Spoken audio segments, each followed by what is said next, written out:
السلام علیکم جناب، خیریت سے ہیں؟ ٹھیک ہے حذیفہ صاحب وزیر مملکت، انہوں نے جناب بڑی خبر اس کا انکشاف کیا، سال پرانی، لیکن انہوں نے ٹائم پہ کیا۔ اسٹریٹجی ہے، عطا تارڑ صاحب پیچھے ہیں، اور پوری ایک آپ کہہ لیں کہ جو ٹیم ہے جو ان معاملات کو مینیج کرتی ہے وہ ہے، اسٹیبلشمنٹ کے کچھ لوگ ہیں جن لوگوں سے یہ ساری بات ہوئی، پھر اس کو نکالا گیا۔ اور پھر یہ بھی خبریں آئیں کہ پاکستان کے اندر جو انٹرنیشنل اسٹیبلشمنٹ ہے، جو امریکہ اور برطانیہ کے جو آپ کہہ لیں کہ مہریں چلتی ہیں یہاں پہ، جو کولڈ وار جو ایک آپ کہہ لیں کہ جو چل رہی ہے، اس کے اندر جو رد و بدل ہم دیکھ رہے ہیں، کیونکہ امریکہ اور پاکستان کی آپ کہہ لیں کہ ایلو ایلو سیٹ ہو رہی ہے آہستہ آہستہ، یہاں پہ معاملات کچھ اور ہو رہے ہیں، تو وہ جو انٹرسٹ رکھتے ہیں ان کو پھر ہٹا لیا جاتا ہے، کیونکہ یہ جو یورپین اور امریکن گورنمنٹ ہیں یہ بہت اچھے طریقے سے جانتی ہیں کہ کس نے کیا کام کرنا ہے۔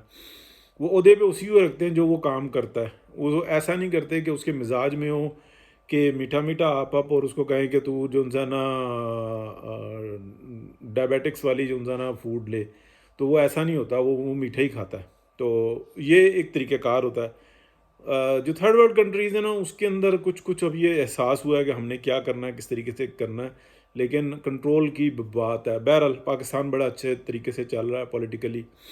تو میں آپ کو اس خبر کے جو پیچھے جو اصل جو بات ہے، جو میں آپ بتاتا ہوں کہ سیاست کے پیچھے جو اصل سیاست ہے وہ کیا ہے۔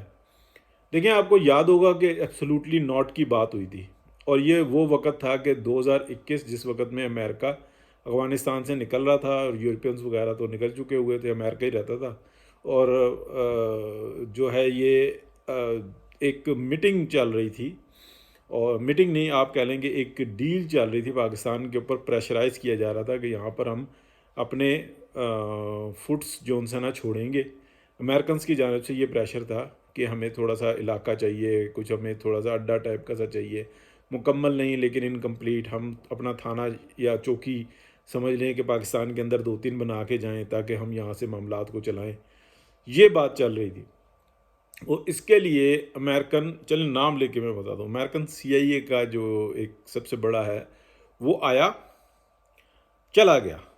پھر خبر آئی کہ، اور وہ بھی بہت دھیمی دھیمی، کہ آیا اور کچھ چلا گیا۔ پھر اس کے بعد جب دوسری دفعہ آیا، تو جب وہ قطر سے چلا تو یہاں پر ایک فلائٹ اتری، اور نور خان ایئر بیس پر اتری، اور پھر وہ اسلام آباد کے 7th ایونیو کے بالکل نزدیک ایک گھر کے اندر جب وہ میٹنگ چل رہی تھی تو وہ بھی وہاں پر پہنچ گیا۔ یعنی کہ یہ آپ کہہ لیں کہ سفارتی نہیں، یہ ایک ایکشن ٹائپ کا تھا۔ اور پھر یہ کہا گیا کہ اس خطے کے اندر کوئی بھی نہیں رکے گا، یہاں سے آپ کو نکلنا ہوگا، اور کوئی کسی قسم کا کوئی معاملہ نہیں ہوگا۔ تو پھر یہ جو اپنا نیٹ ورک اور باقی سارے جو ان کو تو پتہ ہی کچھ نہیں تھا کہ ہو کیا رہا، ٹھیک ہے۔ تو جب پتہ لگا تو پھر کہا کہ چلو اس کو پلے کرتے ہیں، وہ نکل گئے واپس، ٹھیک ہے، دوسرا دورہ کر کے بھی، اور یہاں سے یہ واپس نکل گئے، اور پاکستان کے اندر تھوڑی سی دوڑیں لگی رہی کہ کون آیا تھا، کون گیا تھا، کیا ہوا تھا۔ اب یہ میں نے آپ کو تقریباً ساری بات بتا دی ہے کہ کیا ہوا۔ اسی وقت جو میڈیا مینجمنٹ تھی نا، جو عمران خان کے لیے اس کے سسرالیوں کی طرف سے کنٹرول کی جاتی ہے، انہوں نے فوراً HBO کو بلوا کے اور عمران خان کو بٹھایا اور کہا کہ ایبسولوٹلی ناٹ، ٹھیک ہے۔ تو آپ کو اب سمجھ میں آئی کہ کس طریقے سے مینیج کرتے ہیں، کہ کام کسی کا کیا ہوا، بینیفٹ کسی نے لے لیا۔ اب میں آپ کو بتاتا ہوں اصل اسٹوری۔ جب یہ ہوئی سپٹمبر 2021 میں، یہ فیصلہ ہو گیا کہ اب اس نیٹ ورک کو اور ڈاکٹرائن کو ختم کرنا ہے، اور یہ پاکستان کو لے دے گیا ہے۔ میاں نواز شریف سے ڈسکس ہوئی اور وہ یہ ساری باتیں ہوئی۔ میاں نواز شریف نے کچھ شرائط رکھی کہ آپ سیاست میں مداخلت نہیں کرو گے، آپ پیچھے ہٹ جاؤ گے۔ یہ بات ہوتے ہوتے سپٹمبر سے اکتوبر، نومبر، دسمبر میں نواز شریف نے گو ہیڈ دے دیا کہ ہٹاؤ اس حکومت کو، اور ہمارے سامنے پھر آ جاتی ہیں ساری چیزیں، اب اس کو دہرانے کی ضرورت نہیں ہے۔ تو جب وزیر اعظم عمران خان تھے تو ان کو ایک میسج دے دیا گیا تھا اور بتا دیا گیا تھا وضاحت سے کہ آپ پاکستان سے باہر نہیں جائیں گے، اگر آپ نے جانے کی کوشش کی تو ٹھوک دیں گے۔ کوئی رسک نہیں لیا جائے گا. آپ نے پاکستان سے باہر نہیں جانا. وہ پشاور گئے آگے پیچھے پورا، یعنی کہ آپ سمجھ لیں. اور وہ کہنے لگے میں بھاگوں گا نہیں، میں جاؤں گا نہیں، تو وہ ایبسولوٹلی ناٹ ہی تھا. لیکن اس کا کوئی فائدہ نہیں ہوا. پھر وہ وزارت عظمیٰ کی سیٹ سے ہٹ گئے. کافی کوشش کی کہ اچھا چلے جاتے ہیں، صبح جاؤں گا شام کو آ جاؤں گا، ایک دن جاؤں گا کل آ جاؤں گا، عمرے پہ چلا جاتا ہوں. یوں کہا کہ آپ نے ایئرپورٹ یا بارڈر کی طرف کا رخ کیا تو ٹھوک دیے جائیں گے. ٹھیک ہے نا. یہاں پہ آپ جو کر رہے ہیں اسٹیبلشمنٹ کی حمایت تھی، لیکن یہ کون سی اسٹیبلشمنٹ تھی جس کی طرف سے یہ میسیج تھا؟ تو اس بات کو آپ سمجھیں. کورٹس پوری کی پوری عمران خان کے ساتھ کھڑی ہوئی تھیں. تو وہ کون تھے جنہوں نے یہ کہا تھا کہ نہیں آپ نے باہر نہیں جانا؟ اس کے بعد عمران خان صاحب کا دور جو ہے نا وہ ذرا ٹائٹ ہوا. وہ اریسٹ ہونے کے بعد جو ہے نا وہ پھر معاملات چلتے رہے، الیکشن ہوئے. میں اس کے اندر زیادہ ڈیٹیلز میں نہیں جاتا، سب کو پتہ ہی ہے. میاں نواز شریف کے ساتھ جو ہے نا وہ جو ایک کمٹمنٹ تھی وہ اس کو خراب کر دی گئی. ماحول حالات ہی ڈاکٹرائن نے اور اس نے اتنے خراب کر دیے کہ رزلٹ ہی وہ نہیں آیا.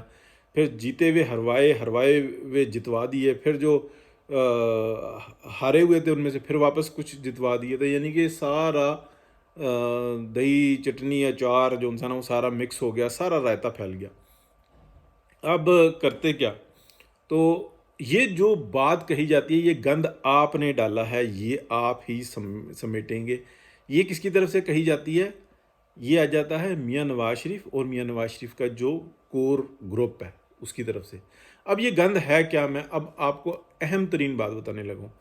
یہ بات میں نے ڈزنز آف ٹائم پہلے بتائی ہے کہ عمران خان اگر باہر گیا تو لنڈن میں اس کے لیے پورے طریقے سے تیاری ہے کہ جیسے جماعت احمدیہ ایک بنائی گئی تھی، ایسے ہی عمران خان ایک نئے مذہب کا اعلان کرے گا.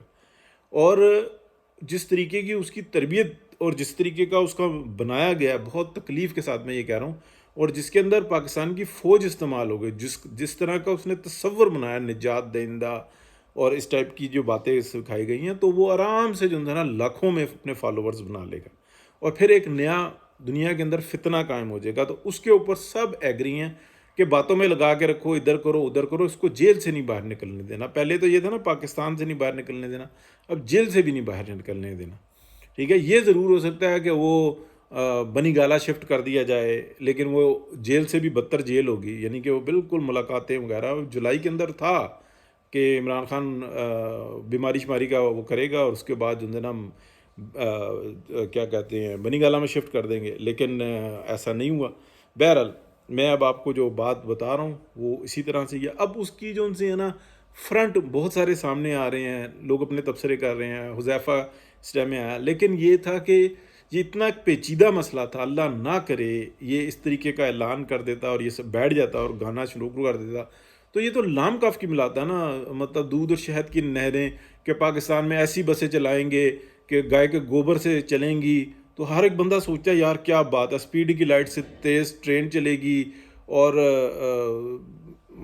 نئی نئی کہانیاں سناتا ہے. بھنگ بیچ کے جناب پاکستان کا قرضہ اتار لیں گے، 200 ارب لوٹا ہوا واپس لائیں گے، 100 ارب منہ پہ ماریں گے دنیا کے، 100 ارب میں سارے غریبوں کو جو ہے نا رئیس بنا دیں گے.